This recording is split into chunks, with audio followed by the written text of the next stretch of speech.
છેલ્લા ઘણા સમયથી ભારતીય શેર બજારની અંદર અફડાતફડીનો માહોલ જોવા મળી રહ્યો છે. અસ્થિર બજારના કારણે નાનો રોકાણકાર બજારથી દૂર થઈ ગયો છે. ભારે દહેશતનું વાતાવરણ જોવા મળે છે. છેલ્લા ઘણા સમયથી મંદીના ઓછાયા હેઠળ ક્યારેક સેન્સેક્સ ઉપર જાય છે તો ક્યારેક સેન્સેક્સ નીચે આવે છે. નાનો રોકાણકાર હવે રોકાણ કરતા 100 વાર વિચાર કરશે. વૈશ્વિક બજારની અસર આ શેર બજાર પર જોવા મળી રહી છે. વૈશ્વિક બજાર પણ ઉપર નીચે થતા હોવાને કારણે તેની અસર સીધી ભારતીય શેર બજાર પર પડે છે. ક્યારેક સેન્સેક્સનો આંક ઉપર જાય છે તો ક્યારેક નીચે આવે છે. આગામી દિવસમાં હવે બજાર થોડું સ્થિર થાય તેવું રોકાણકારોનું અને જાણીતા શેર બ્રોકરોનું પણ માનવું છે. તેમ છતાં બજારની અસ્થિરતા વચ્ચે અત્યારે તો મંદીના ઓછાયા જોવા મળી રહ્યા છે. આગામી દિવસમાં મોટી કંપનીઓના પરિણામ જાહેર થશે.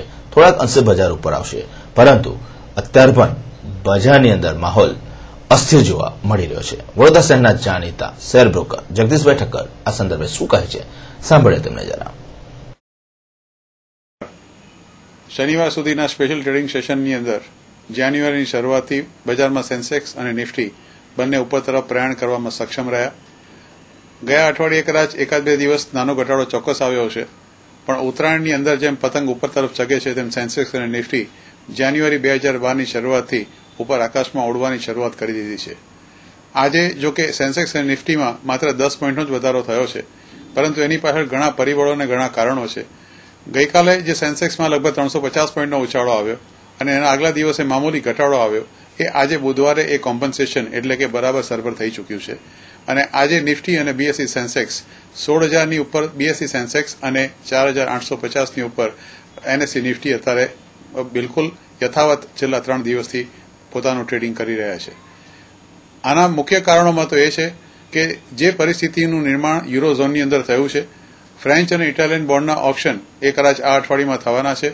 અમેરિકાએ યુરોઝોનની અંદર ત્યાંની જે ડેટ ક્રાઇસિસ છે એને જે રીતે ત્યાંની સત્તાઓ એની નિરાકરણ લાવવાની કોશિશ કરી રહી છે એની સરાહના કરી છે. ચાઇનામાં આજે જે ઇકોનોમિક ડેટા આવ્યા એ પણ ખૂબ પ્રોત્સાહજનક છે. અમેરિકાની અંદર બેરોજગારીના આંકડા જે દરેક અઠવાડિયે આવે છે એમાં પણ ખાસો એવો ઘટાડો થયો છે. અમેરિકાના મેન્યુફેક્ચરિંગ ડેટા પણ સુધર્યા છે.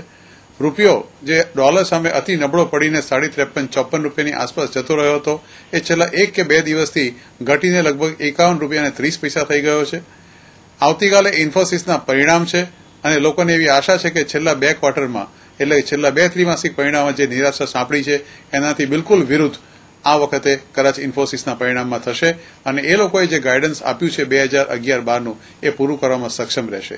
આવતીકાલે સવારે ઇન્ફોસિસના પરિણામ જાહેર થશે. જોકે એ પરિણામની જાહેર થતા પહેલા દર વખતે થાય છે એમ આજે ઇન્ફોસિસના શેરમાં પણ ઘટાડો આવ્યો છે. આજના એ પછીના 24મી જાન્યુઆરીના દિવસે રિઝર્વ બેંક ઓફ ઇન્ડિયાની નવી ધિરાણ નીતિ જાહેર થશે અને છેલ્લા લગભગ 13 મહિનામાં 10 વખત વધારેલા આ ઇન્ટરેસ્ટ રેટ અને સીઆરઆરમાં હવે રિઝર્વ બેંક ઓફ ઇન્ડિયા ફુગાવો કાબૂમાં આવ્યા હોવાથી ઘટાડો કરશે એવી પણ એક ખૂબ પ્રબળ સંભાવના અત્યારે બેન્કર્સ તરફથી વર્તાઈ રહી છે. એટલે કે 24મી જાન્યુઆરી 2012ના દિવસે રિઝર્વ બેંક ઓફ ઇન્ડિયા જ્યારે નવી ધિરાણ નીતિ જાહેર કરશે ત્યારે repo rate, reverse repo rate અને સીઆરઆર એટલે કે કેશ રિઝર્વ રેશિયોની અંદર એક ઘટાડો કરશે 5% એવી ખાતરી લગભગ બધાને થઈ ચૂકી છે. અને પરિણામ સ્વરૂપ એને જ કારણે બેંકના શેરોમાં અને રિયલિટી અને ઇન્ફ્રાસ્ટ્રક્ચરના શેરોમાં એક નવી તેજી જોવા મળી છે. આપ સૌ જાણો છો કે છેલ્લા કેટલાય સમયથી દરેકે દરેક બેંકના જે પરિણામ આવ્યા એમાં એ લોકોના નોન પરફોર્મિંગ એસેટ્સ અર્થાત એનપીએમાં જે વધારો થયો છે એને કારણે દરેકે દરેક માણસો ચિંતિત હતા. સદભાગ્યે જે આપણે બેંકોનું રેટિંગ થવું જોઈએ એ બેંકોનું રેટિંગ કોઈપણ ક્રેડિટ રેટિંગ એજન્સીએ એટલું ઘટાડ્યું નથી.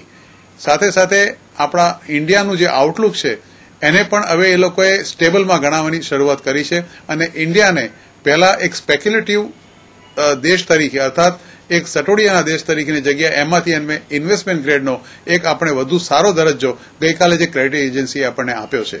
અર્થાત વિદેશની સંસ્થાઓ પણ હવે ભારત તરફ એ દ્રષ્ટિથી જોઈ રહી છે કે આવનાર દિવસોમાં જે કપરા સમયમાંથી 2011માં આપણે પસાર થયા એ 2012ની શરૂઆતમાં કદાચ એવું લાગી રહ્યું છે કે 2012 જે વર્ષ છે એ 2011માં જે નુકસાન થયું છે એને થોડું ઘણું અંશે સરભર કરવામાં સક્ષમ રહેશે. ચૂંટણીઓને કારણે જે 5 રાજ્યોમાં છે બજેટ લગભગ 15મી કે 16મી માર્ચની આસપાસ આવશે અને મેં આપને કહ્યું તે પ્રમાણે ફુગાવો કાબૂમાં છે. 24મી જાન્યુઆરીએ કદાચ વ્યાજના દરમાં ઘટાડો થશે, CRR થતા લિક્વિડિટી વધશે અને એ પછી જે નવી ધિરાણ નીતિ એ લોકોએ નક્કી કરશે. સાથે સાથે બીજા એક અગત્યના સમાચાર જે ગઈકાલે આવ્યા છે કે FDIમાં એટલે ફોરેન ડાયરેક્ટ ઇન્વેસ્ટમેન્ટ જે રિટેલ બ્રાન્ડની અંદર મલ્ટી બ્રાન્ડમાં જે ઓવાપો થયો હતો એને બાજુએ મૂકીને સરકારે સિંગલ બ્રાન્ડમાં 100%ની પરમિશન આપતું એક નોટિફિકેશન જારી કર્યું છે. શરત એટલી છે કે 30% જેટલો એમાં માલ એ લોકોએ લઘુ ઉદ્યોગ પાસે ખરીદવો પડશે. આના કેટલા રિપરકશન્સ કે આડા અવળા એના કોઈ પ્રત્યાઘાતો આવશે એના વિશે લોકોના મતાંતર અલગ અલગ છે.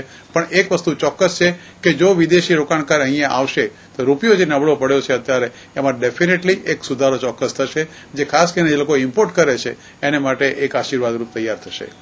આવતીકાલે ફરીવાર ઇન્ફ્લેશનના આંકડા આવશે અને મેં આપને કહ્યું તે પ્રમાણે શુક્રવાર અને ત્યાર પછી શનિ રવિ તો રજા હોય છે, એટલે લગભગ 4 થી 14 સુધી એવી ધારણા મૂકવામાં આવે છે કે શેર બજારનો સેન્સેક્સ અને નિફ્ટી અત્યારે જે લેવલ છે એનાથી સેન્સેક્સ 17,000 અને NSE નિફ્ટી લગભગ 4,950 થી 5,000ની સપાટી સ્પર્શવાની કોશિશ ચોક્કસ કરશે.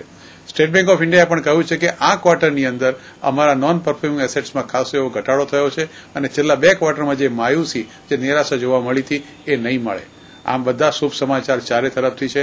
આશરે એ જ રાખીએ કે આ શુભ સમાચારનો પ્રવાહ સતત ચાલુ રહે અને સેન્સેક્સ અને નિફ્ટી 2011માં જે ધોવાણ થયું છે એનો થોડ ઘણે અંશે પણ જે નાના રોકાણકારો છે એને રાહત આપવાની કોશિશ ચોક્કસ કરે.